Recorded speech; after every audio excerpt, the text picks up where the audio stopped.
Esta é a história do dia da Rádio Observador. Donald Trump pode conseguir a presidência e uma maioria?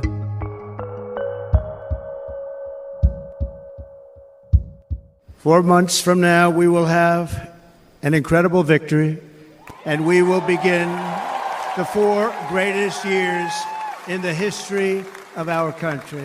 Em julho, na convenção republicana que o confirmou como candidato à presidência, Donald Trump manifestava confiança na vitória e num novo ciclo político nos Estados Unidos. Quando estamos na véspera das eleições, Trump pode não só vencer, como ter uma maioria no Senado e ainda um Supremo Tribunal favorável. Uma situação rara em que a balança do poder pende para o mesmo lado. Neste dia 5 de novembro, os norte-americanos não escolhem apenas um presidente.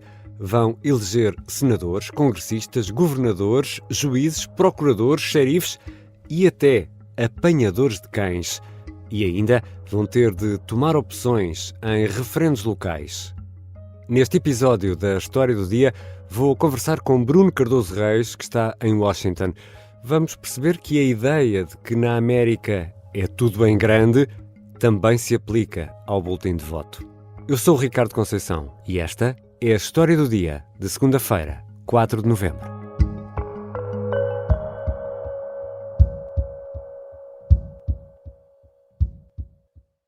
Bem-vindo, Bruno. Já está muito frio aí em Washington? Não, tem estado uns dias magníficos de sol, 20 e tal graus. Olha, ninguém diria. É verdade. Para quem, enfim, está ainda a tentar reconhecer aqui a cidade, tem sido ótimo, mas realmente é invulgar. E até há preocupações de coisas como se seca, não é? Um outubro excepcionalmente seco. Pensei que isso já estava tudo coberto, quase de neve ou quase, mas afinal ainda há sol e calor. Não. Bruno, podemos começar aqui a nossa conversa por este ponto, pelo dia das eleições, o dia em que se realizam as eleições. Isto é mais ou menos certo e sabido que de 4 em 4 anos há eleições na primeira terça-feira de novembro nos Estados Unidos e que o novo presidente toma posse em janeiro. Isto, para os nossos padrões portugueses, é demasiada organização, não? Bem, tem a ver também com a escala do país, não é? Temos de nos lembrar que isto é assim, enfim, as regras mudaram um bocadinho, porque no século XVIII, no século XIX, a posse era só em março, mas isto tinha a ver realmente com as enormes distâncias, enfim, num período em que as comunicações eram mais difíceis, mas, portanto, há ao mesmo tempo uma combinação de uma grande flexibilidade. As eleições são basicamente decididas Estado a Estado, ou território a território até, com regras um pouco diferentes, mas depois há algumas questões que são uniformes, não é? Que têm de ser uniformes. Por exemplo, não se podia permitir que os Estados, enfim, fizessem eleições para presidente quando em tendência, não é? Exato. E, portanto, há aqui uma data limite, mas, na verdade, já estão, quer dizer, as eleições já estão a decorrer. Eu ainda agora, nestes dias, se andar por Washington, por exemplo, as bibliotecas públicas são locais de voto, e, portanto, já estão a decorrer as votações presenciais até. Portanto, não só aquela votação pelo correio, portanto, há uma espécie de grandes caixas de correio. Essas já estão há bastantes dias por todos os estados e até houve uns casos de 2 ou 3 ataques a essas caixas de correio. Exatamente. Portanto, de reforço, agora houve um reforço da segurança dessas caixas. Mas já mesmo a votação presencial já está a decorrer, portanto, já estamos não só em campanha, mas em período mesmo eleitoral. E depois realmente há essa regra também que é os diferentes Estados têm de certificar os resultados, o Congresso também, mas realmente o novo Presidente tem de tomar posse no final de janeiro, até 20 de janeiro, e portanto é mais uma regra fixa. E para pôr aqui uma pergunta intercalar, e o termo não é escolhido ao acaso, ainda temos as midterms daqui a 2 anos. O que é isto das eleições midterms? Bem, aqui temos também de ter em conta que, digamos, o histórico americano é muito diferente da Europa. Os americanos sempre votaram o mais antigo parlamento dos Estados Unidos, que é a Câmara, digamos, dos representantes da Virgínia, do estado da Virgínia, que é logo aqui ao sul de Washington, está em funções desde 1619. Uau. Portanto, sempre votaram muito mais pessoas do que na Europa. Quando os Estados Unidos se tornam independentes, entre 50% e 60% dos homens votavam. Ora, na Europa, a Grã-Bretanha, que era o país com o sufrágio mais amplo, não ia além dos 15%. E em muitos desses parlamentos estaduais, que são a base, digamos, depois da tradição política americana, as eleições até eram anuais e há casos em que são 2 em 2 anos, há casos em que são de 4 em 4 anos, mas, portanto, há realmente muitas eleições. O problema aqui ainda se complica mais quando se desenvolveu, ao longo do século XX, a questão das primárias. Portanto, basicamente, os Estados Unidos estão em campanha quase permanente, não é? Em pré-campanha e em campanha quase permanente, primeiro para as primárias e depois para as próprias eleições. E isso aplica-se em relação ao Presidente, mas aplica-se em relação a milhares de lugares eletivos a todos os níveis, municipal, estadual e depois também federal. Mas aqui temos as tais midterms que são daqui a 2 anos, não é? Exatamente, portanto, são chamadas eleições intercalares, ou seja, são as eleições que não decorrem em paralelo com as presidenciais, não é? Com as eleições presidenciais. Portanto, no fundo, são a meio do mandato, daí midterm, são a meio do mandato do Presidente em funções. É relativamente frequente haver, digamos, um Presidente e uma maioria no Congresso no ano em que o Presidente é eleito, vamos dizer assim. Tem-se tornado um pouco mais difícil nos últimos anos, mas é algo que é relativamente frequente, mas é muito mais raro isso acontecer no ato.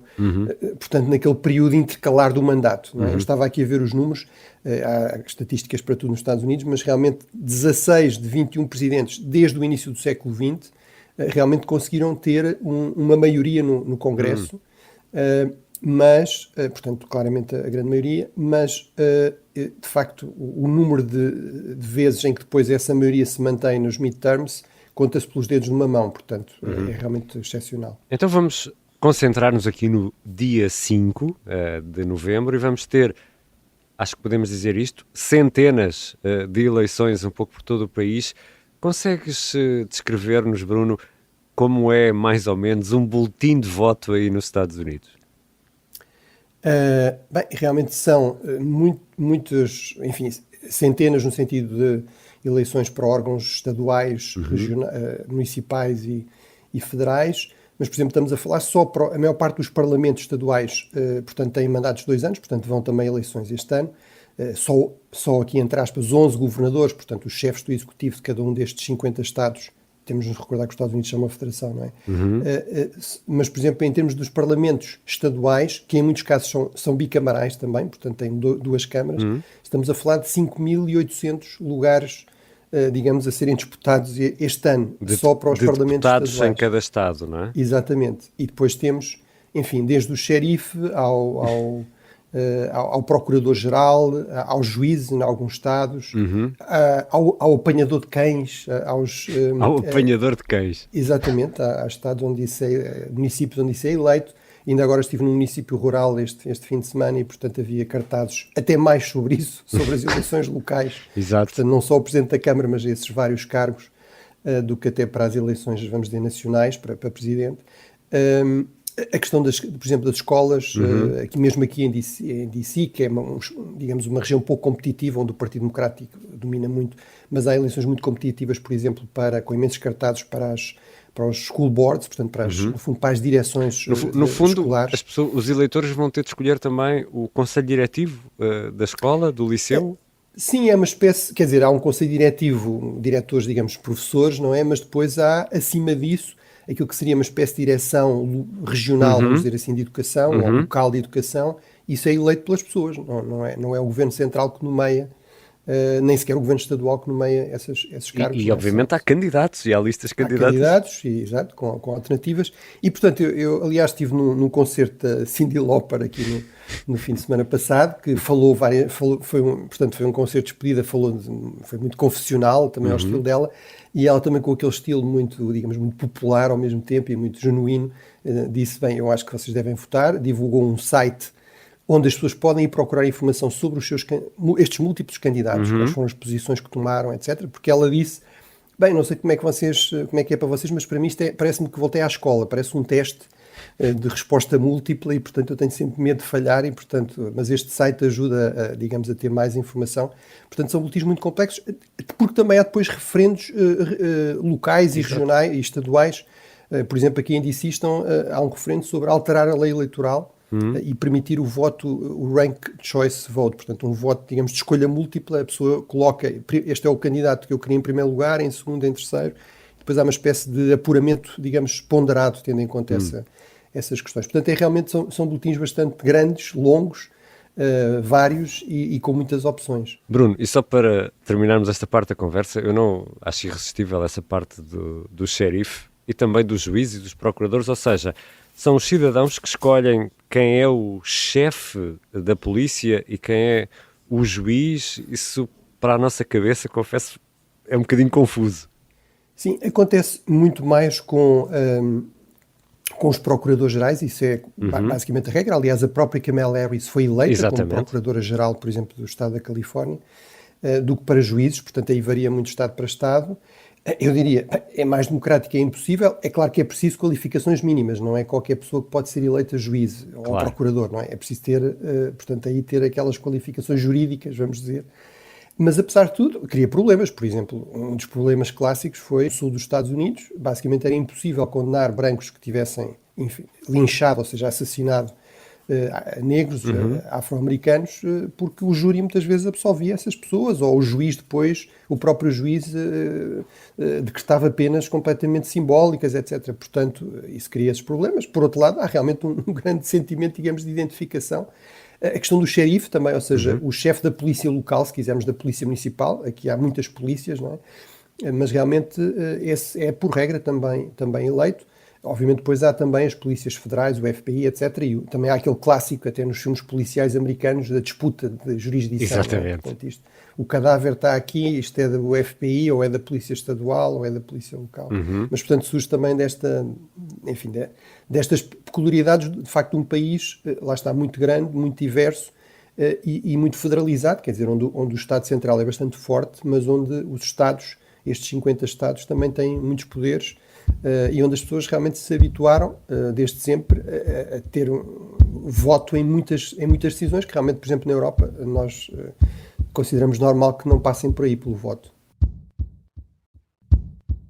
Já regressamos à conversa com Bruno Cardoso Reis, historiador, que está nesta altura em Washington.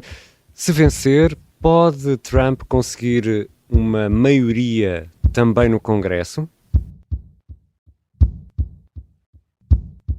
Estamos de regresso à conversa com Bruno Cardoso Reis, historiador e comentador de relações internacionais. Podemos ouvi-lo com frequência aqui na Rádio Observador, nos 5 continentes, na América Dividida e no Gabinete de Guerra, por exemplo. Bruno, para entendermos melhor, e já deixaste aqui algumas pistas, esta parte que se segue na nossa conversa, importa também perceber isto. O Congresso dos Estados Unidos, portanto, o Congresso é a união das duas câmaras, o Senado e a Câmara dos Representantes. É isto que é o Congresso? Sim, exatamente. Ou seja, o Parlamento americano é um parlamento bicamaral. Portanto, nós em Portugal, no passado também já tivemos esse sistema, com a Primeira República tínhamos também um Senado, aliás. E aliás, ainda temos a Sala do Senado. Ainda temos a Sala do Senado, exatamente. Portanto, aliás, a designação oficial, ou como muitas vezes era usado do Parlamento, era também o Congresso da República. Portanto, havia aí uma inspiração clara, digamos, do republicanismo americano. Mas realmente nos Estados Unidos é assim, e isso reflete também, mais uma vez, a importância dos Estados e desta dimensão federal. Ou seja, os Estados Unidos não começaram como uma federação. Os Estados Unidos, com esta Constituição, só existem desde 1789, quando ela foi ratificada e entrou em vigor. Antes disso, era uma confederação, um pouco como a União Europeia, uma confederação de Estados, em que cada Estado tinha um voto. E, portanto, para convencer os Estados, sobretudo os Estados mais pequenos, a perder algum peso, a forma de conseguir isso foi estes vários compromissos. Um dos compromissos foi o colégio eleitoral, que dá mais peso aos Estados mais pequenos, com menos população. Isso é deliberado. E outro compromisso foi esta questão de um Congresso, de um Parlamento bicamaral, ou seja, na Câmara dos Representantes, o que conta é a população. Portanto, há Estados que têm dezenas de representantes, há Estados que têm um representante, nenhum Estado pode ter menos do que um representante, e depois todos os Estados têm 2 senadores, têm direito a 2 senadores na Câmara Alta, para um total de 100. Que podem ser do mesmo partido, ou têm de ser partidos diferentes?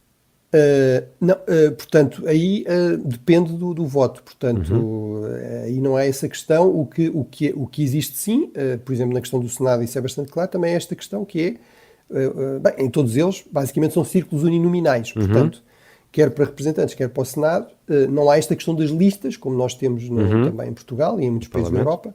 Portanto, é winner takes all. Não é? Portanto, não há prémio para o segundo lugar. Não há lugares para quem fica em segundo lugar ou em terceiro lugar. E, portanto, isto também ajuda a explicar este fenómeno do bipartidarismo. Dois partidos dominantes que dominam a política americana desde meados do século XIX e que é uma tendência, aliás, desde o início. Enfim, os partidos foram variando um bocadinho até meados do século XIX, mas basicamente desde meados do século XIX que temos o Partido Republicano ou o Partido Democrático no poder, na presidência, a controlar o Congresso, uma ou outra Câmara, e por vezes emergem partidos chamados terceiros partidos, que muitas vezes em torno de alguma polémica que ganha saliência, ganha importância num período específico, mas que têm sempre muita dificuldade, mesmo quando têm muito apoio, em conseguir conquistar lugares, por causa desta estrutura, digamos, eleitoral, e portanto isto cria grandes incentivos realmente a surgirem dois grandes partidos e às pessoas, no fundo, optarem ou por um ou por outro. Oh, Bruno, só aqui uma resposta muito rápida, porque eu ainda fiquei a pensar no apanhador de cães, porque isso é muito importante. Temos aqui realmente dois planos, que é o plano federal e o plano estadual. E o que é que tem mais peso aí para os eleitores nos Estados Unidos? É o federal, é o estadual? Quando as pessoas vão votar e preencher aquele boletim de voto, estão mais preocupadas com que parte do boletim? Bem, eu diria, em termos da vida corrente das pessoas, provavelmente o nível municipal e estadual até tem mais peso. Mas é verdade que, sobretudo, as eleições presidenciais são grandes mobilizadoras. E, portanto, por regra, por exemplo, se formos ver o nível de abstenção, ele é sempre superior nestas tais eleições intercalares do que, por exemplo, nos anos de eleições presidenciais. Porque realmente, embora seja verdade isso, ou seja, o presidente americano tem muito poder, mas tem muito poder sobretudo na política externa, que é a parte que nos interessa mais, na questão da defesa, na questão da diplomacia, mesmo aí um pouco limitada pelo Senado, porque, por exemplo, todos os cargos de embaixador, de ministro, de cargos militares têm de ser aprovados, são de nomeação presidencial, mas têm de ser aprovados pelo Senado. Portanto, sobretudo o controle do Senado é muito importante para um presidente. Mas, por exemplo, quer dizer, vou dar um exemplo concreto. O Donald Trump saiu do Acordo de Quioto. Os principais Estados norte-americanos disseram: nós continuamos a cumprir do Acordo de Paris, desculpa, neste caso é o Acordo de Paris, em termos ambientais. Nós vamos continuar a cumprir a Califórnia, Nova Iorque, etc. E, portanto, ou seja, ele tomou essa decisão. Em termos do governo federal, isso realmente teve implicações, mas em termos dos governos de Estados, que são onde está grande parte da população, até por exemplo, da compra de automóveis, etc., eles continuaram a aplicar as regulações de acordo com o Acordo de Paris e, portanto, isto mostra bem as limitações e a importância também do poder dos Estados. É muito interessante esse exemplo. Mas regressemos então aqui ao Congresso. Bruno Cardoso Reis, quem é que vai ser eleito neste dia 5 para o Congresso dos Estados Unidos? Bem, essa é uma questão complicada porque...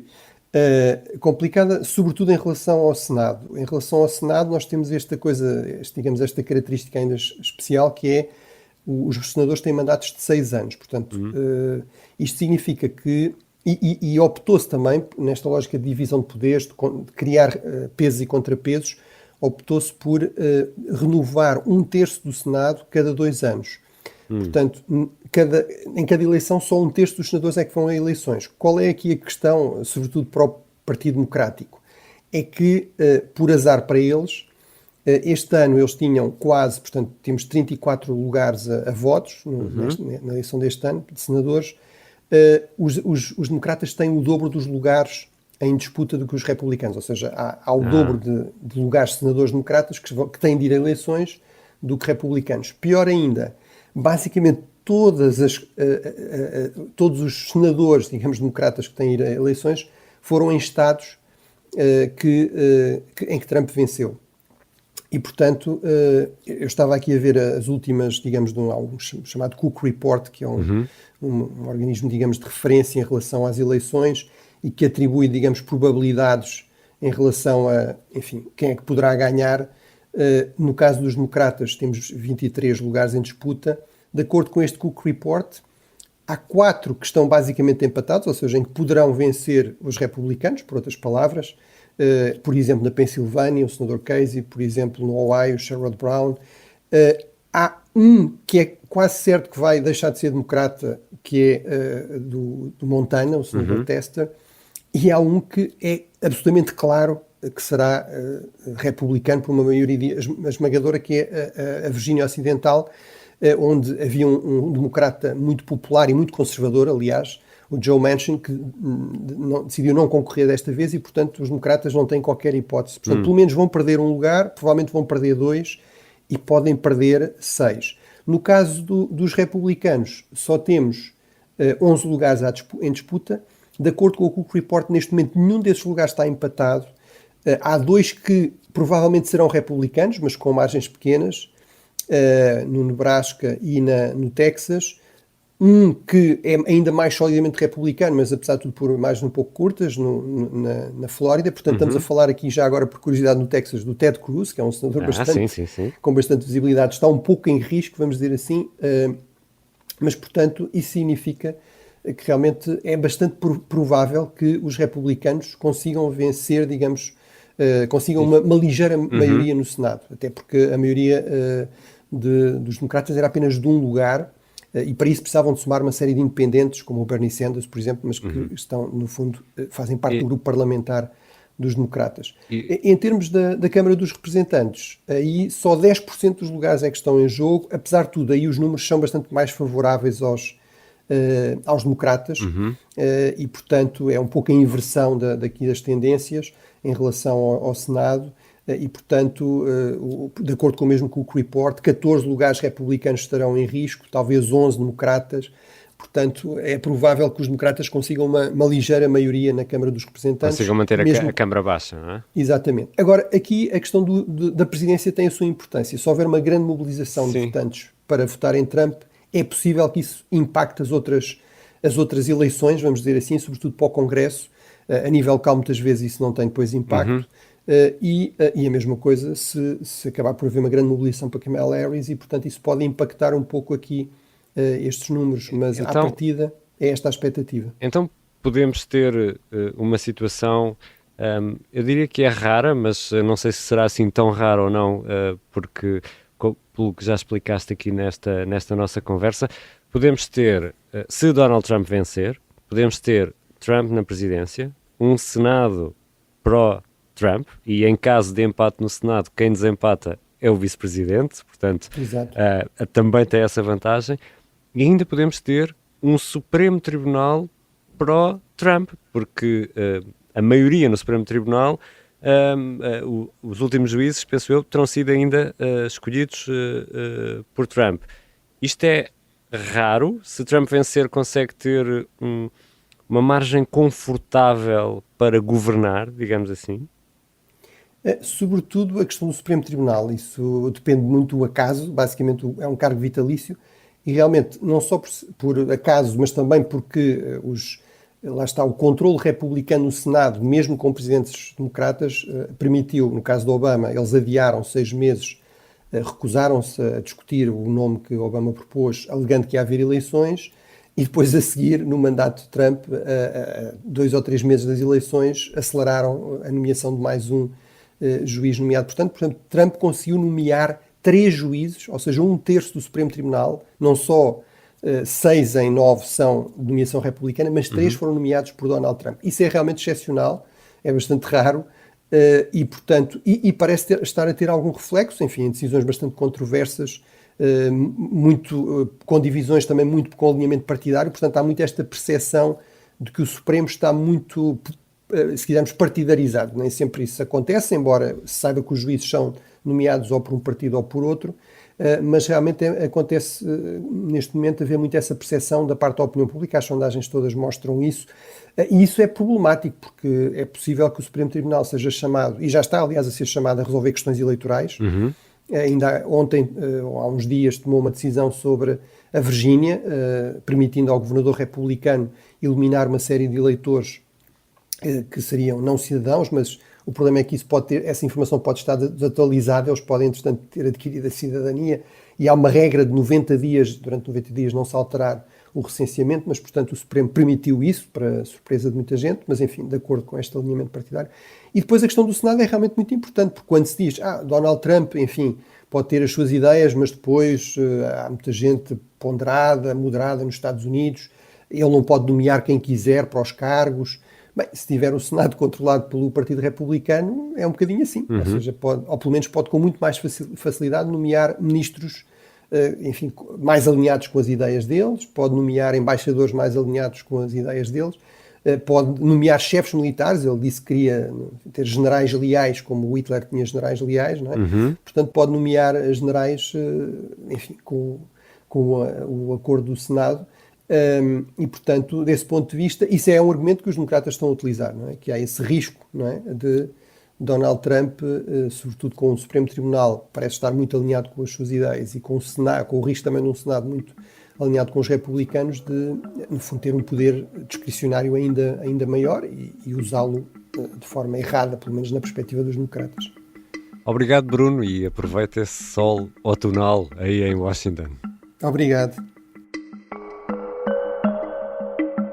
Bruno Cardoso Reis é historiador, professor universitário e especialista em segurança. É comentador na Rádio Observador e autor do podcast 5 Continentes. Também o podemos ouvir com frequência nos podcasts Gabinete de Guerra e América Dividida. O Bruno Cardoso Reis também vai estar connosco na super emissão especial que estamos a preparar para a noite de dia 5 e madrugada e manhã de dia 6. Esta foi a história do dia. A sonoplastia é da Mariana Sousa Aguiar, a música do genérico do João Ribeiro. Eu sou o Ricardo Conceição. Até amanhã.